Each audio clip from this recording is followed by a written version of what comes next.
નમસ્કાર ખેડૂત મિત્રો. હવે નાનો ખેડૂત પણ પોતાના પંપ વડે 100 મીટરની નળીથી દવા છાંટી શકશે. ખેડૂત મિત્રો, આ ખેડૂતના મોઢે જ તમે સાંભળો કે તેને કઈ રીતે જુગાડ બનાવેલું છે અને કામ કરશે કે નહીં તે તમે નીચે કોમેન્ટ કરી જણાવશો. 5 જ મિનિટની અંદર 1800 રૂપિયાના નજીવા ખર્ચે તમે એક જ જગ્યાએ પંપ રાખી શકો અને 100 મીટર સુધી પ્રેશર લઈ જઈ શકો. આ નાનામાં નાનો ખેડૂતે બનાવી શકે અને નાનામાં નાનું પણ છોકરું આ દવા છોંટી શકે. આમાં કશું કોઈ બહુ મોટું એ છે ને તમારી રૂબરૂ આ પંપને કેમ ફિટિંગ કરવું અને કેવી રીતનું બનાવવું એ તમારી રૂબરૂ લાઈવ બતાવવું. બરાબર? કરો. સૌ પ્રથમ આ દરેક ખેડૂત જોડે આ પંપ હોય, ઘરે ગમે તેવો જૂનો નવો ગમે તેવો હોય.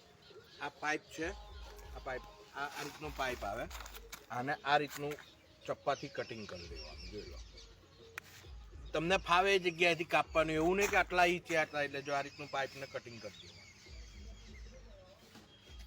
આ કટિંગ થઈ ગયું. હવે જે મારી જોડે આરોનો પાઇપ છે એમાં એક ઇનપુટ અને એક આઉટપુટ હોય. આ પાઇપને ગરમ કરી આની અંદર તમારે આ રીતનું નાખી દેવાની. બરોબર છે? અને બીજો છેડો અહીં જોઈન્ટ કરી દેવાનો, બંધ કરો. એટલે આ પાઇપ આની અંદર બેસી જાય.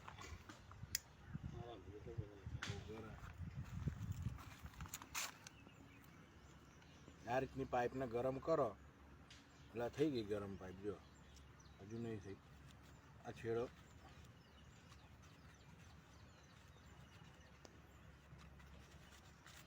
કાચીનું કોમ છે. છેડો જોઈન્ટ થઈ ગયો.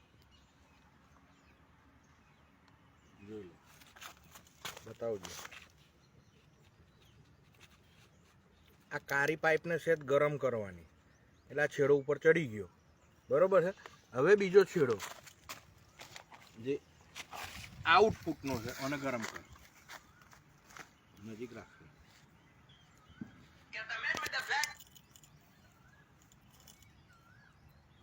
હાલો.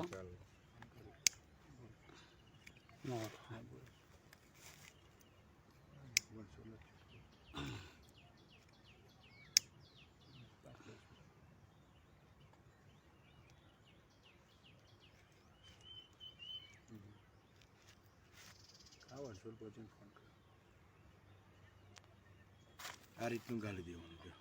હલો, તમારું જોઈ લો. જો આ ચાલુ થઈ ગયું. હવે આ રીતનું પંપમાં પાણી રેડવાનું. રેડો, વિડીયો બંધ. આ ઇનપુટ, આ છેડો આઉટપુટનો થઈ ગયો. તમારા જ પંપનું છે. જો હવે આ મોટર ચાલુ કરીએ આપણે એટલે આપણે આ પાઇપ ખાલી છે. જો હમણાં તમારે મેં આ પાઇપ ભરાઈ જશે.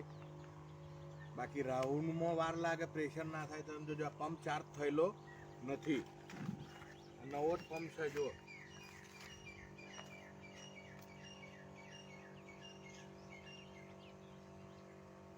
પાઇપમાં પાણી ચાલુ છે. મારું જોયા પછી મધ્યપ્રદેશ, રાજસ્થાન, કાઠિયાવાડ, આપણો મહેસાણા સાઈડના ખેડૂતો, આ બાજુના ખેડૂતો, સુરત સાઈડના અને છત્તીસગઢ થઈ. લાસ્ટ મને જ્યારે વિડીયો મૂક્યો તો પણ મારો મોબાઈલ ખોઈ ગયો. એમાં છેલ્લા 33,000થી પણ વધુ ખેડૂતોએ આ ટેકનોલોજી અપનાવી. હવે કોઈ એમ પૂછશે કે ભાઈ આનું તમારે તો પ્રૂફ શું? પ્રૂફ અમારી જોડે કશું નહીં, કારણ કે આપણે વેચવાનો ધંધો કરતા નથી. આપણે તો ખેડૂતને ફાયદો થવો જોઈએ. જોઈ લેજો, આ પાઇપમાં પાણી આવશે એટલે આપણે અહીંયા આગળ નીકળશે.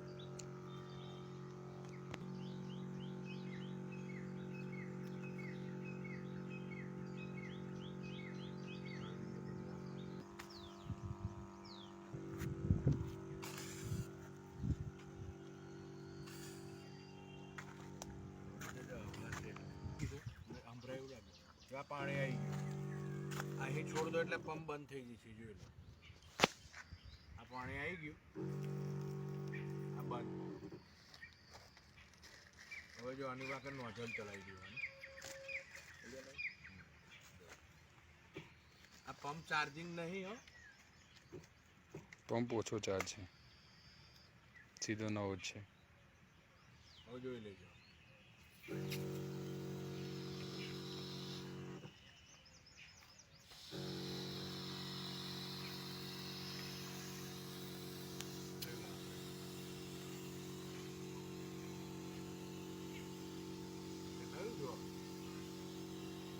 કોઈ ફેર પડે નહીં, જોઈ લો. આ ઝાડમાં બેઠા બેઠા કેટલા ફૂટ છે? 20 ફૂટ જાય છે, જોઈ લો. જોયું?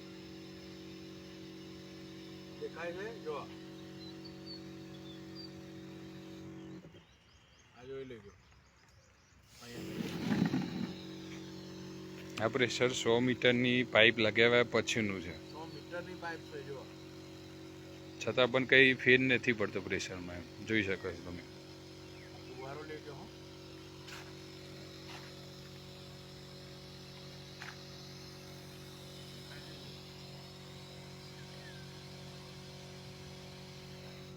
આ બંધ, પંપ બંધ થઈ ગયો. જો આ 100 મીટરની પાઇપ છે, બતાવો અહીંયા લખેલું છે. જો વંચાય તો ખરું, નહીતર અમારું માનવું પડે તમારા 100 મીટર. જો 38. બસ તમારે ખાલી આ 1800 રૂપિયાની પાઇપનો જ ખર્ચો કરવાનો, આ રીતનો તમારે હોદો કરી દેવાનો. હવે કોઈ ખેડૂતને એવું લાગે કે ભાઈ મારે આ પાઇપ જોડવી નહીં ને આ હેન્ડલ એક જ પંપનું છે, તો એક આ પાઇપનો કકડો આવો લઈ લેવાનો અને આ કકડાને પાછો અહીંયા આગળ જોઈન આ છોડ દેવાનું, આ અહીં જોઈન કરી દેવાનું અને અહીં તમારે જોઈન કરી દો આ રીતનું, એટલે પાછું હતું એનું એ થઈ ગયું. એટલે તમારે કોઈ એક્સ્ટ્રા ખર્ચો થશે નહીં. નહીં.